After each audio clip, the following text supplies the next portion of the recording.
సమాజానికి వర్షించేటువంటి విధానాన్ని తెలియజేసేటువంటి వ్యక్తి తీర్మానం మల్లన్న గారు.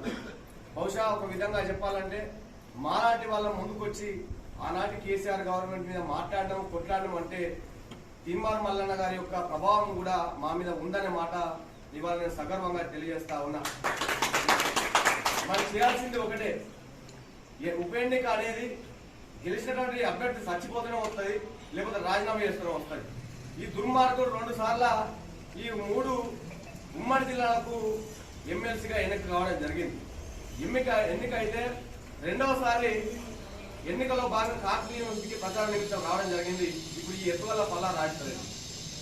మొదటిసారి గెలిచినాం, మాకు ఉద్యోగాలు ఇస్తానో ఏ ఒక్కరికి ఉద్యోగాలు ఇవ్వలేదు. రెండవసారి మళ్ళా ఏ ముఖం పెట్టుకుని వచ్చినామని చెప్పి కాకతీయ యూనివర్సిటీలో ఉన్నటువంటి అన్ని విద్యార్థి సంఘాలను ఏకం చేసి ఈ పల్లా రాజేశ్వర రెడ్డిని కాకతీయ యూనివర్సిటీలోకి వస్తే ఒక అరగంట పాటు కూడా కాకతీయ యూనివర్సిటీలో ఉన్నటువంటి ఓటర్లను ఓటు అడగలేకుండా చేసినాం, తరిమి కొట్టినాం. ఆ రోజు ప్రతిపక్షంలో ఉన్నప్పటికీ అధికార పక్షంలో వారు ఉన్నప్పటికీ అధికార పార్టీ నిలబెట్టిన అభ్యర్థిగా ఆయన ఓట్లు అడగడానికి వస్తే తరిమి కొట్టినటువంటి దాఖలాలు కూడా ఈ పల్లారాజు ఉన్నాయి. కాబట్టి నేను ఒకటే మాట తెలియజేస్తా ఉన్నా, మొన్న జరిగినటువంటి ఈ పట్టభద్రుల ఎమ్మెల్సీ ఎన్నికల్లో తీర్మానం మల్లన్న గారు ఒక రూపాయి ఖర్చు పెట్టకుండా ఆనాటి అధికార పార్టీ ఎమ్మెల్సీ అభ్యర్థి పల్లా రాజేశ్వర రెడ్డికి ధీటుగా ఒకనొక సందర్భంలో తీర్మానం మల్లన్ననే ఈ ఎమ్మెల్సీగా గెలుస్తున్నటువంటి సంచలనాన్ని క్రియేట్ చేయడం జరిగింది. కానీ చివరికి ఏం జరిగిందంటే ఈ పల్లా రాజేశ్వర రెడ్డికి రెండే తెలుసు, అధికార దుర్వినియోగము, ఉన్నటువంటి డబ్బును విచ్చలవిడిగా పంచి ఓటర్లను రాబట్టుకోవడం. 250 కోట్ల రూపాయలను ఖర్చు పెట్టి ఆ రోజు ఉన్నటువంటి చదువుకున్నటువంటి ఓటర్లను కూడా మభ్యపెట్టి ఓటర్ వేసుకోవడం జరిగింది.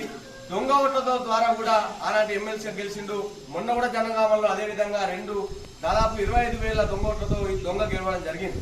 ఒకటే మాట తెలియజేస్తా ఉన్నా, మన గ్రామాల్లో ఎంతమంది అయితే ఈ ఎమ్మెల్సీ ఎన్నికకు ఓటర్లుగా ఉన్నారో వారందరికీ మనమే లీడ్ తీసుకోవాలి. ఎవరి గ్రామాల్లో వాళ్ళ దగ్గరికి వెళుదాము.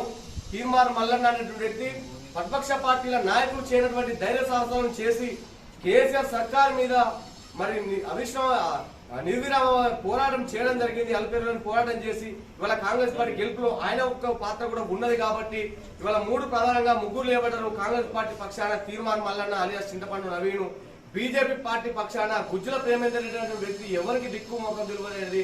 ఇంకో వ్యక్తి ఏనుగుల రాకేష్